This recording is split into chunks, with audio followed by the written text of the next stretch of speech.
कैसे हैं आप लोग। मैं आशा करता हूं कि आप लोग ठीक ही होंगे। और इस समय हम लोग पढ़ रहे थे नाउन।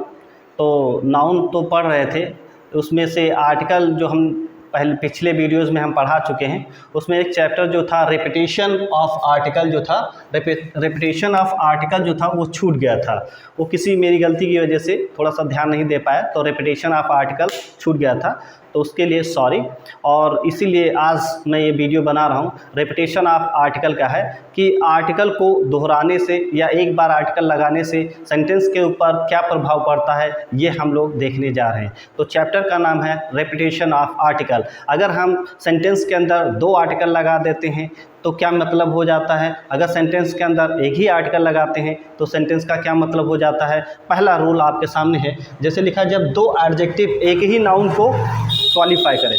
जब दो एडजेक्टिव एक ही नाउन को क्वालिफाई करें और वो कनेक्टिंग वर्ड एंड से जुड़े हों तो आर्टिकल सिर्फ पहले वाले वर्ड के साथ लगाया जाता है। आई रिपीट कि जब दो एडजेक्टिव एक ही नाउन को क्वालिफाई करें और वो कनेक्टिंग वर्ड एंड से जुड़े हों तो आर्टिकल पहले वाले वर्ड के साथ लगाते हैं। जैसे the white and red shirt is laying on the road। इस तरीके से जैसे लिखा है the white and red shirt is laying on the road, तो इसका मतलब ये है आर्टिकल हमने वाइट के साथ लगाया, रेड के साथ नहीं लगाया। इसका मतलब हमारा जो नाउन है वो एक है, ठीक है, कलर दो हैं। The white and red shirt is laying on the road, एक शर्ट है जो आधा वाइट है और आधा लाल है, सड़क पर पड़ा हुआ है, ठीक है। The white and red shirt is laying on the road, तो इसका मतलब शर्ट एक है जो आधा वाइट है और आधा रेड है, इस तरीके से पड़ा हुआ है। जो पहले से पता है तो उसके सामने आर्टिकल आ लगा है। अब जैसे हो गया I have a black and white shirt, ठीक है, इस तरीके से मेरे पास ब्लैक एंड वाइट। तो इसके हम देखेंगे कि हमारे पास आर्टिकल जो नाउन को क्वालिफाई करने के लिए आर्टिकल तो दो लगे हैं, लेकिन जो एडजेक्टिव जो लग रहे हैं दो लगे हैं, लेकिन आर्टिकल हमारा सिर्फ पहले वाले के साथ लगा है। तो इसका मतलब हमारे पास नाउन एक है, कलर दो हैं। तो क्या है, I have a black and white shirt, मेरे पास एक शर्ट है जो आधी ब्लैक है और आधी सफ़ेद है। इस तरीके से हम पढ़ें रेपिटेशन ऑफ आर्टिकल कि आर्टिकल को अगर हम लोग रिपीट कर देते हैं तो सेंटेंस का मतलब क्या हो जाता है, तो वो आपके सामने है।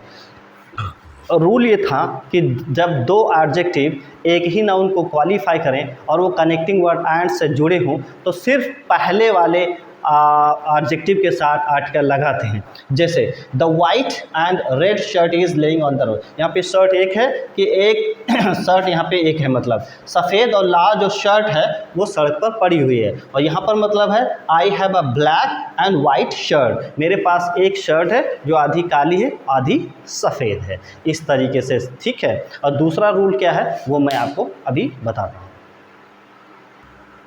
आइए देख लेते हैं दूसरा क्या है। जब दो एडजेक्टिव भिन्न भिन्न अलग अलग नाउन्स को क्वालिफाई करते हैं तो फिर दोनों एडजेक्टिव के साथ आर्टिकल लगाते हैं।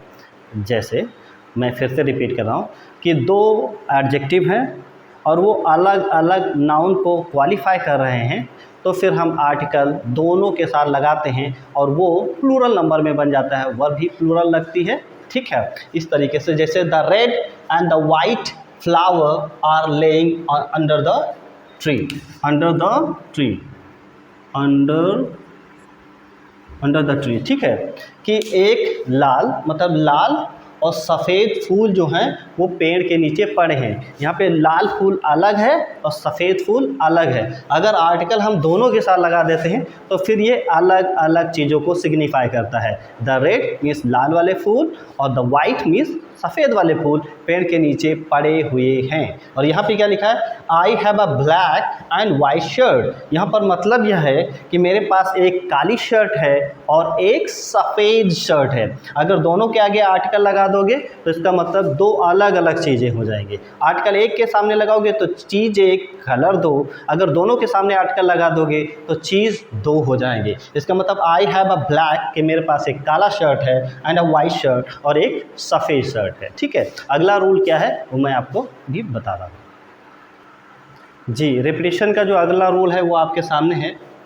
यदि नाउन प्लूरल में है तो आर्टिकल को कभी दोहराया नहीं जाता है। अगर नाउन हमारा प्लूरल फॉर्म में दिया गया है तो आर्टिकल को कभी दो बार नहीं रिपीट किया जाता है। ठीक है, जैसे दोनों के आगे आर्टिकल लगना चाहिए। अगर वो पहले से प्लूरल नंबर में है, पहले से ही, सुन लीजिए, अगर नाउन पहले से ही प्लूरल नंबर में है, मीन्स बहुवचन में है, तो आर्टिकल को दोहराने की ज़रूरत, दो बार लगाने की ज़रूरत नहीं है। जैसे the first and second chapters are interesting, तो यहाँ पे फर्स्ट के आगे भी दा लगता है और सेकेंड के आगे भी दा लगता है। तो यहाँ पे बताया गया किताब के जो पहला वाला और दूसरा वाला चैप्टर जो है वो मज़ेदार नहीं है, तो ये पहले से ही प्लूरल नंबर है, तो द एक के पहले लगा देंगे तो दूसरे के पहले अंडरस्टूड है मान लिया जाता है। तो the first and second chapters are interesting, इस तरीके से।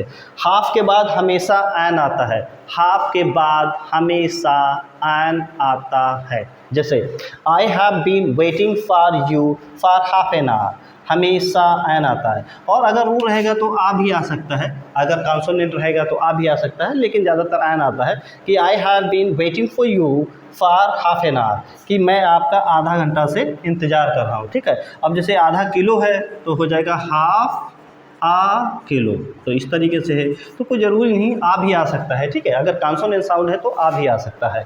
और सच के बाद हमेशा ए और एन आता है। जैसे I have never seen such an accident in my life, मैंने ज़िंदगी में पहले कभी ऐसा एक्सीडेंट नहीं देखा, तो सच के बाद हमेशा ए या एन आता है। दूसरा है she is interested in such a thing, वो ऐसे ऐसी चीज़ों में भी रुचि रखती है, तो सच आ थिंग, सच एन थिंग, तो सच के बाद हमेशा ए या एन का इस्तेमाल किया जाता है।